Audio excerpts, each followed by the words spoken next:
السلام علیکم ورحمۃ اللہ وبرکاتہ۔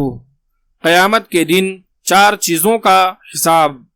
حضرت معاذ رضی اللہ تعالی عنہ سے روایت ہے کہ رسول اللہ صلی اللہ علیہ وسلم نے فرمایا، قیامت کے دن کسی بندے کے دونوں قدم اس وقت تک حرکت نہیں کر سکیں گے جب تک وہ 4 چیزوں کے متعلق جواب نہ دے دے گا۔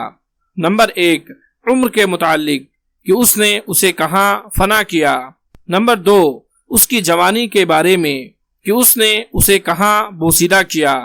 نمبر 3، اس کے مال کے متعلق کہ کہاں سے اس نے کمایا اور کہاں اسے خرچ کیا۔ نمبر 4، اس کے علم کے متعلق کہ اس نے علم کے مطابق کیا عمل کیا۔ صحیح الترغیب حدیث نمبر 1726۔ اللہ تبارک و تعالی ہم تمام لوگوں کو اس حدیث میں بیان کیے گئے باتوں کو سمجھنے اور اس پر عمل کرنے کی توفیق عطا فرمائے، آمین۔